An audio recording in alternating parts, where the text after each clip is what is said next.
स्वागत आहे माझ्या नोकरी कट्टा या चॅनलवरती। मुख्यमंत्री अन्नपूर्णा योजना अंतर्गत मोफत 3 गॅस सिलेंडर मिळणार आहेत। तर या योजनेसाठी ई-केवायसी करणे गरजेचे आहे। सरकारने काय सांगितले आहे आणि काय माहिती दिली आहे आणि ई-केवायसी का करायची आपण सर्व माहिती व्हिडिओमध्ये पाहणार आहेत।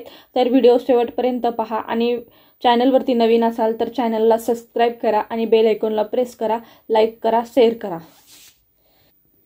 चला तर मग व्हिडिओला सुरुवात करूया। मुख्यमंत्री अन्नपूर्णा योजनेअंतर्गत लाभार्थ्यांसाठी ई-केवायसी करण्याचे आव्हान। बघा, राज्यातील गरीब कुटुंबांना वार्षिक 3 गॅस सिलेंडर पुनर्भरण मोफत देणारी मुख्यमंत्री अन्नपूर्णा योजना शासनाने जाहीर केली आहे। या योजनेचा सुलभ लाभ घेता यावा यासाठी लाभार्थ्यांनी त्यांच्या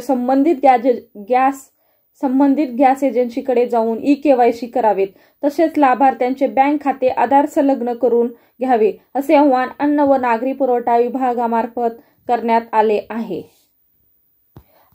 गरीब कुटुंबातील महिला धूरमुक्त वातावरणात स्वयंपाक करता यावा तसेच यांच्या आरोग्यमानात सुधारणा व्हावी यासाठी एपीएलजी गॅसचा वापर सर्वात सुरक्षित आहे। परंतु गॅस जोडणी धारकांना बाजार दराने गॅस जोडण्याचे पुनर्भरण करणे आर्थिकदृष्ट्या परवडत नाही। त्यांना गॅस पुनर्भरण करणे शक्य होत नसल्यामुळे ते वृक्षतोड करून पर्यावरणाला हानी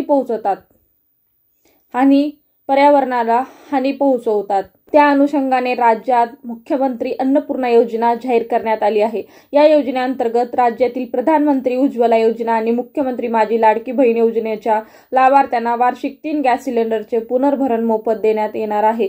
बघा, अशा प्रकारची ही योजना आहे आणि ई-केवायसी करणे आता किती महत्त्वाचे आहे। तुम्हाला तुमच्या एजन्सीकडे जायचं आहे आणि तुमचं आधार कार्ड तुमच्या बँकशी जोडणं आणि तुमची ई-केवायसी करणं हे महत्त्वाचं आहे। तरी तुम्ही तुमच्या एजन्सीकडे जावा आणि तिथे जाऊन तुम्ही तुमचा आधार कार्ड तुमच्या बँकशी जोडा आणि तुमचा सिलेंडरचा पासबुक असतं त्याला सुद्धा तुम्ही जोडणं गरजेचं आहे। आजचा व्हिडिओ कसा वाटला, व्हिडिओला सबस्क्राइब करा। धन्यवाद।